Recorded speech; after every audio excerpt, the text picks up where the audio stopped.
What does commercial success look like in synthetic DNA space? And how is Ribbon Bio positioning itself to meet that demand? Oh, it's a great question. I think commercial success, a lot of times we think about, just our revenue KPIs. As a CEO, how do you balance scientific innovation with commercial reality and go-to-market execution? Yeah, this is, I think, the ultimate challenge, especially in the stage of company that Ribbon is in today. So Okay. Welcome to Life Science Insights Podcast. I'm your host Sandal Karnanidhi, and in today's episode, we'll be exploring commercial leadership and strategy, operational excellence and market trends, and shaping the future of synthetic biology. Our guest for today is Jodi, CEO of Ribbon Bio, a passionate and forward-thinking leader redefining what's possible in synthetic biology and biopharma. Welcome to our show, Jodi. thank you so much for having me. Thanks for being here. Uh, so let's start by getting to know a little bit about your background. Sure. So my background, I come from a long history of being in the science field and industry. I started as a bench scientist and have worked my way around large industry in the market of life sciences, and now have found my way to the startup world, which is a fun and exciting environment with Ribbon Bio. Yeah, that's an inspiring journey. How did the original idea begin Ribbon Bio emerge? And what problem were you determined to solve in synthetic biology? Yeah, it's a great question. So our founders are computational biologists, and they were in the lab doing some genetic experiments, and we're trying to get molecules that were longer and more complex than what the general offering was at the time, about 2017 was when the company was founded. And so around that time, they were looking for molecules that they could utilize for their experimentation, and they simply couldn't get them. And what they found was that people were reverting to cloning techniques, which are labor intensive, costly, and sometimes just flat don't work in order to get these molecules, which led to some imperfect science that happened on the backside. And so they came up with the idea of thinking about this as a math problem, and providing an intelligent algorithm that allows us to manufacture any type of synthetic DNA molecule, which eventually will expand the market capability of where we can really take the right side of synthetic biology. Okay, yeah, that's a powerful story. What is Ribbon Bio's long term vision in redefining what's possible in synthetic DNA manufacturing? Yeah. So when I think about, what the ultimate goal for Ribbon is, and what the ultimate goal I think the market should have across the board is getting rid of cloning completely, where we are spending so much time in the lab doing these labor intensive, high waste intensive experiments. Instead of doing that, just move to synthetic. That's, I think, the fastest path. It's the cleanest path. It's getting rid of endotoxins. It's really moving towards a more rapid pace to be able to get to, again, the ultimate goal, whether it's drug discovery, whether it's ag bio, whether it's determining a diagnostic target. Really, for us, it's getting rid of cloning completely in the market. Yeah, I love the forward vision behind this Ribbon Bio and how it's reshaping the synthetic biology. What scientific or engineering breakthroughs made your technology possible? Yeah, I think when we think about Ribbon's tech, there's really kind of three core components that go together in order to make it work. And I think there's an elegance in having dependencies in the technology itself that allow us to go from what we'll call an algorithmic state to an actual physical automated pipeline that then manufactures the DNA. So it's really thinking about this. Like I said, the founders thought about this as a math problem. And so they took the biophysical properties of DNA and said, we can create something predictive if we think about those properties alongside enzymatic assembly and the enzymes which we engineer in-house to be able to then pull together a directive instruction set for our automated in manufacturing line to be able to manufacture any DNA molecule. And so I think it's the three combined that really make the nuance of what Ribbon does in terms of being able to manufacture truly any molecule that we come across. Yeah, that's a fantastic explanation behind the science of your platform. What are the most challenging technical hurdles in producing high fidelity synthetic DNA at scale? Yeah, I think early days, it was when we had clonal products that we were working with in our cell-based technology, it was how do you really scale cloning as a process?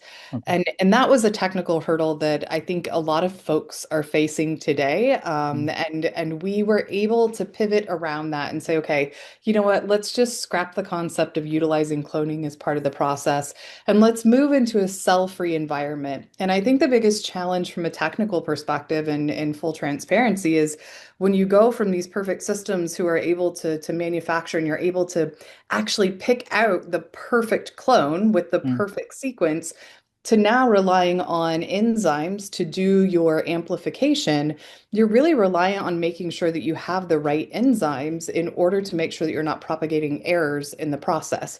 So to get the two equivalent, I think that's been the ultimate goal is really to think about how we can perform as perfectly as possible in an imperfect system.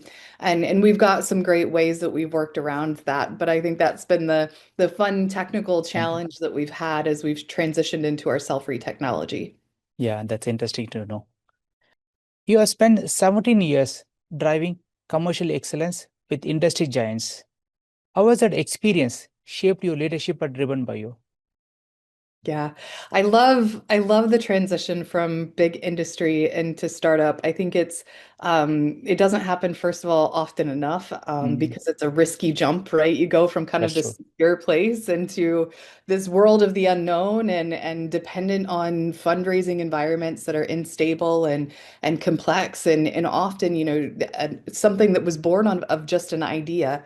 But I think the cool thing is I learned a lot of really great frameworks from an operational perspective Okay.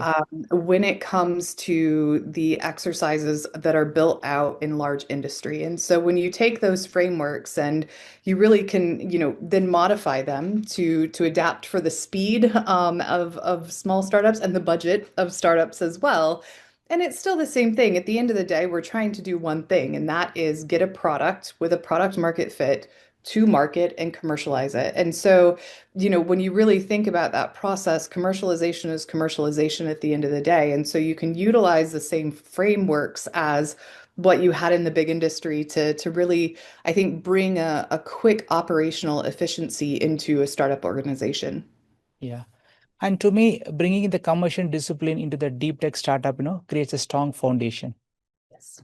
Yes. What does commercial success look like in synthetic DNA space? And how is Ribbon Bio positioning itself to meet the demand? Oh, it's a great question. I think commercial success, a lot of times we think about, just our revenue KPIs, Okay. and that's always a challenge. Synthetic biology has historically been a market that has been one of high competition when we think about the early days of the direct synthesis capabilities. And so I think commercial success to me now in the synthetic biology market is not just who can get to the lowest price, and who can get you the cheapest oligos at, the fastest time, but Okay. who can really serve the whole market. My team knows I talk about this a lot. Even I think some people in the market know.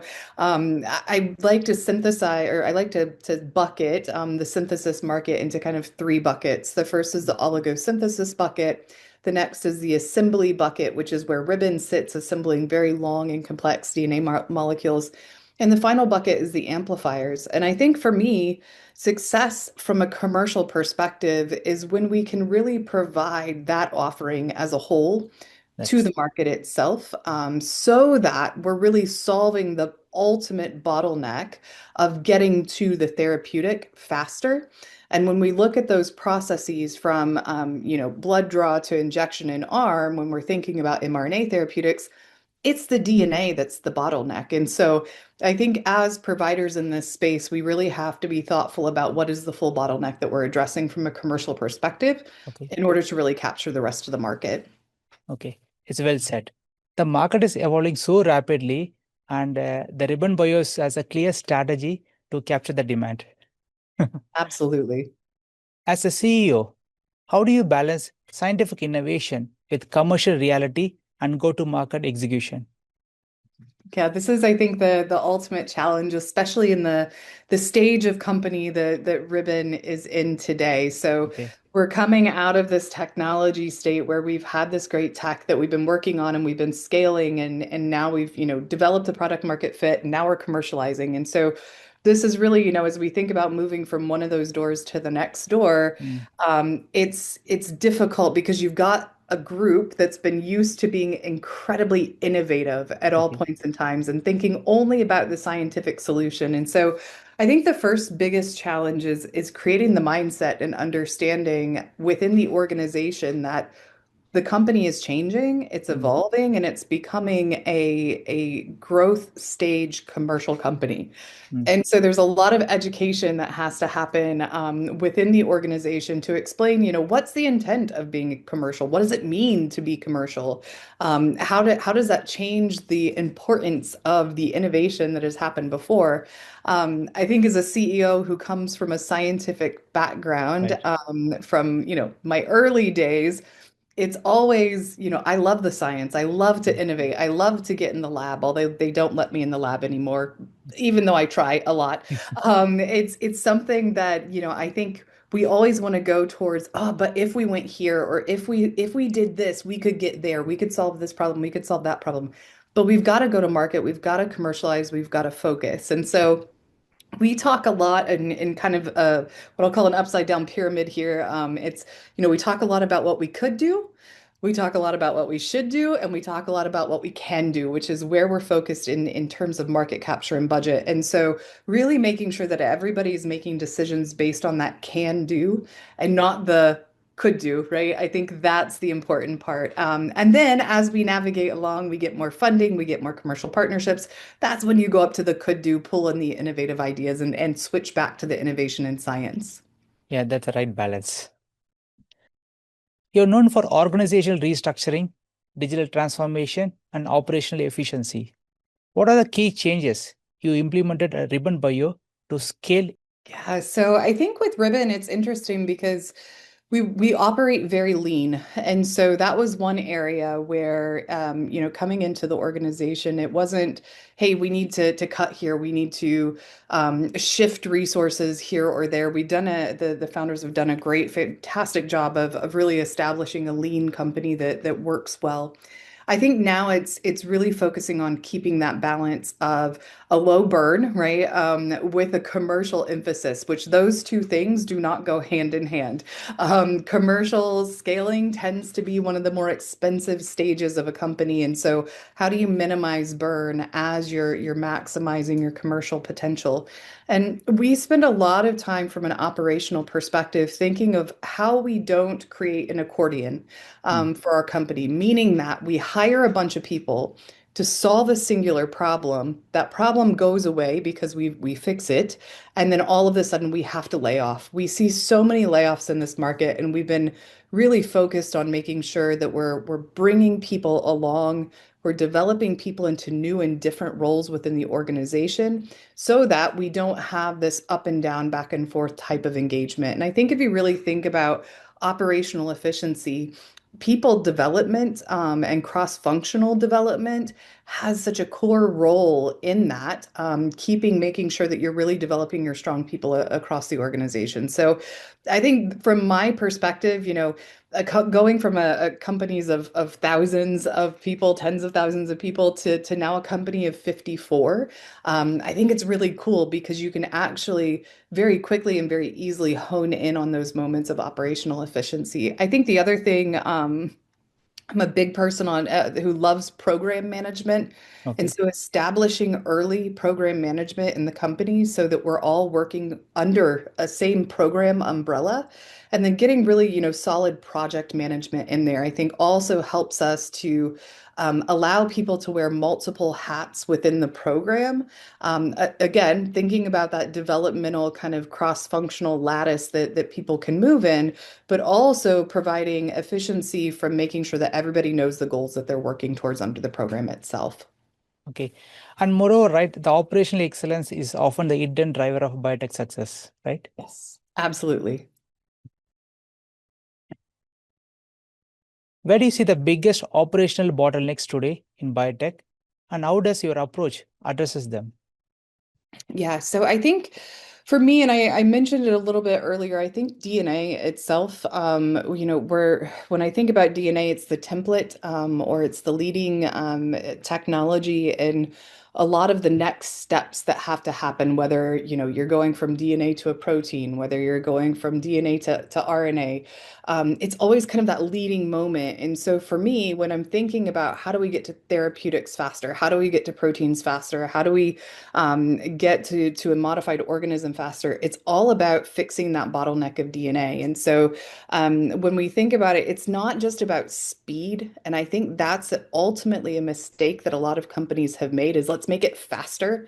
Okay. If you make it faster and you make it wrong, that causes all sorts of damage on the backside and that damage being cost, that damage being time.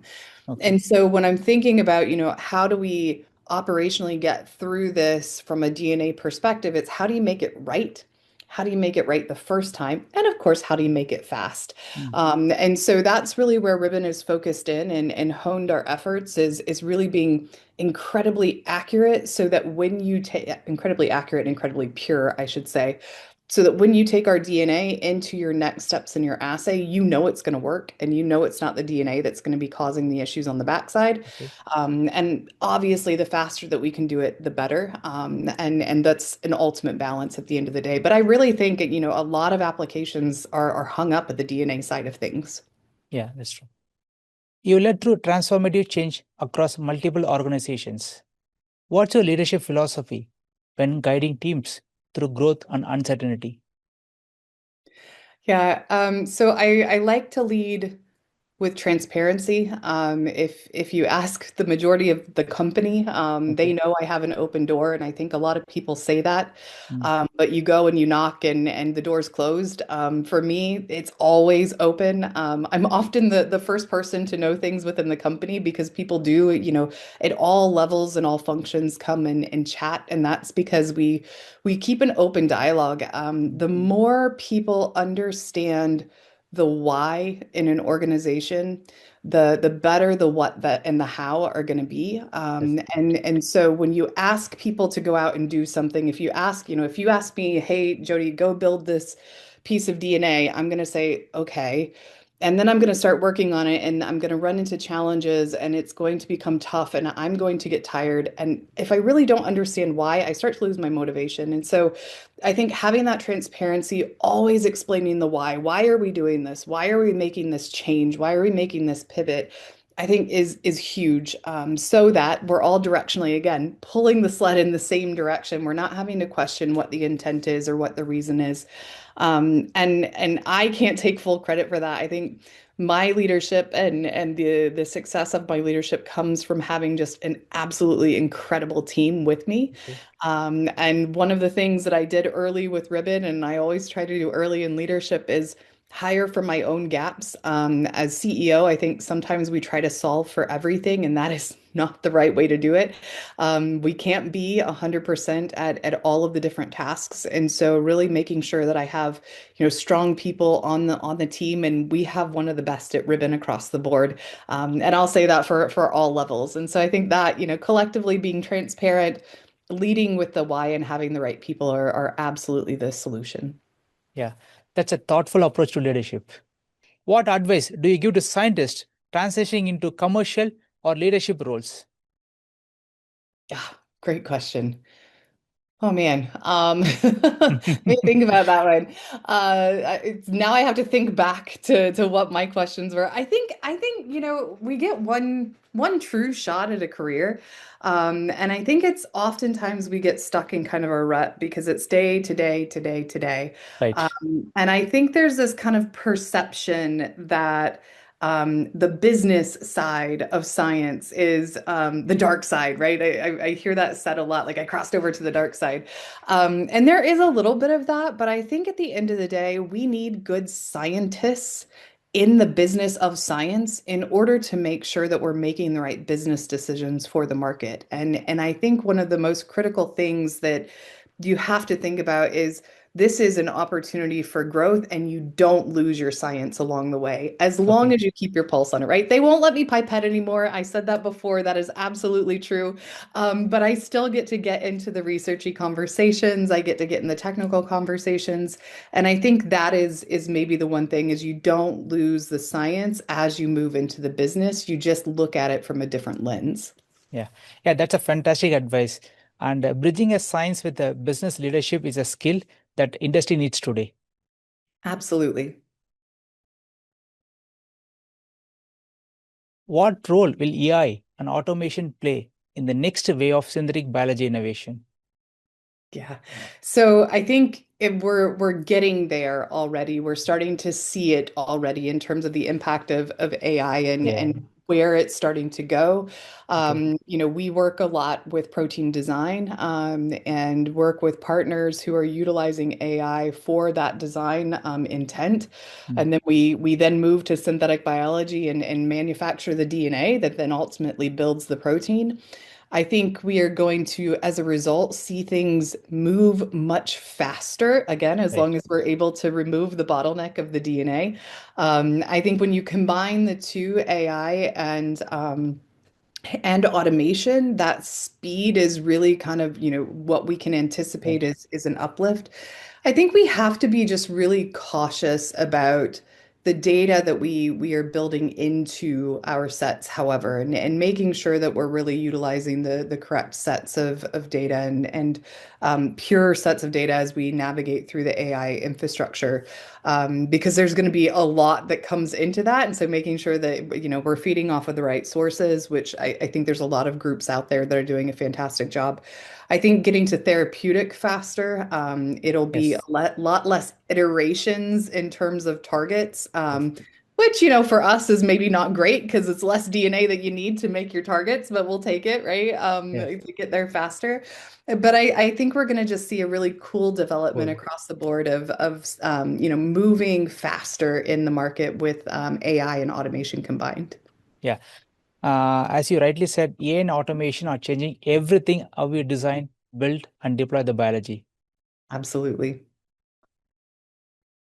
If we look ahead, what breakthroughs do you believe Ribbon Bio is uniquely positioned to unlock? Ooh, that's a great question. Mm.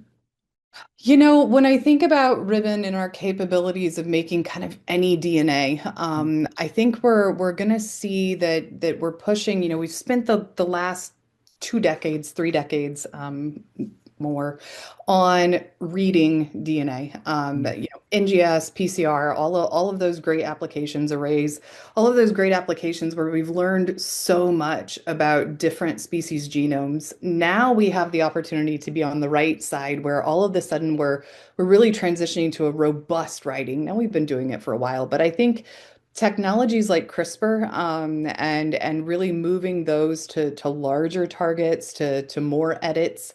Ribbon has a great technology for being able to manufacture really complex with secondary structures, so molecules that have a lot of repeats in them, which will empower, I think, furthering CRISPR and gene editing across the board. saRNAs are historically super difficult to manufacture from a DNA perspective, and so really having a robust mechanism of manufacturing those templates I think we'll see some really cool kind of new RNA type technologies coming out of more capabilities. And then, we're pushing towards things like full genomes. Mm, And when you think about going longer and longer and longer, we're getting ready to solve problems in the next, several decades that we probably never predicted would be solved through synthetic biology specifically. And it's technologies like ribbons that are going to be at the forefront of this. yeah, yeah, nice. It's truly exciting. How has your scientific background influenced your decision making as a business leader? So I think if I didn't have, and I think about this a lot actually, if I didn't have the science behind it, and when I engage with leaders who don't have the science behind them, I always find it fascinating because I think I'm faced every day, and the team is faced every day with so many scientific problems or scientifically, what I'll call embedded problems. So the root is somewhere in the science of what we're trying to do or in the market and the conversations that we're having in the market daily.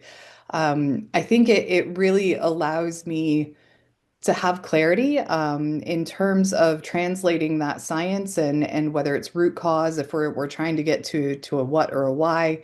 It's thinking about what the customers are doing from a scientific perspective and keeping up on the literature of that, and really understanding what we need to do and translate that back into the company.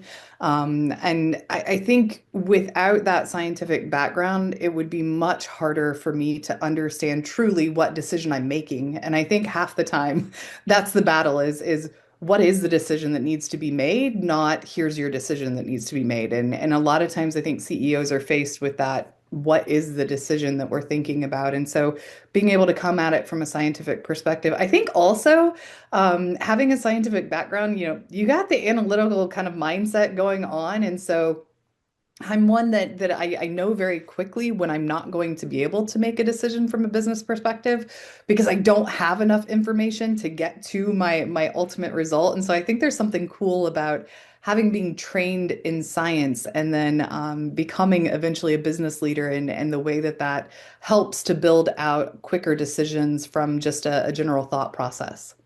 Okay. Yeah, and staying rooted in science while leading a scale, right? It's a special kind of strength we have. Yep, absolutely. What has been the most transformative moment in your career so far?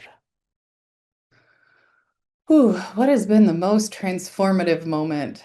Um, I think it's the jump from big industry to startups. Oh, I think it's such a cool experience to right. really, kind of cut the ties of the safety net and to jump into something so cutting edge. So I cutting think edge. the speed at which I've learned in Ribbon versus, my big industry days has been much faster. It's a super challenging time in the market. And so I think it's helped me personally to build up number one, thicker skin in terms of what I'm able to handle from a leadership perspective. Number two, a strong reliance on my leadership organization Okay. and those that I've hired in the team to be able to really support and drive and grow. And so for me, it's been number one, it's been phenomenal. I think it's Okay. something that everyone should do at some point. Okay. And number two, I think it's been just an incredible learning experience. And so a lot of times people say, "Will you ever go back to big industry?" And I never say never, but it's unlikely at this point. Yeah. Thanks for sharing this with us. What keeps you motivated as you navigate the challenge of building a next generation synthetic biology company? Yeah, this one's probably the easiest question for me to answer. Mm, I'm the mom of a 9-year-old who has a genetic disorder. And so when I wake up every day and I go to okay. work, I've got that driving factor behind me. The faster that we can get these technologies like cell and gene therapies to market, the Mm, faster my kid gets to live a normal life and his kids get to live a normal life. And so there's, that element of personal touch that I think comes into play with every okay. morning when I wake up. It gives me that sense of urgency, that sense of motivation, and thinking about that on a broader scale, right? Just, my N of one here, Mm, versus versus all of the challenges that we're faced with in the market. Like there's just so much to be done Mm. in this space, and we're at the point where we have the technologies to be able to move things forward. And so it's so motivating to just think about the changes and the impact that we can have globally on this sector Okay. by, this little company Ribbon that's in Austria and doing some amazing things on tech. We Mm. just got to go, go, go and get it out to the market. Yeah. Yeah. That's incredibly motivating. Absolutely. That's all we have for today. Thanks for joining us and taking us behind the science, strategy, and the story of Ribbon Bio. It's leaders like you who are accelerating the future of synthetic biology. Wonderful. Thank you so much for the time. It's been lovely speaking with you, and I appreciate the audience listening in as well.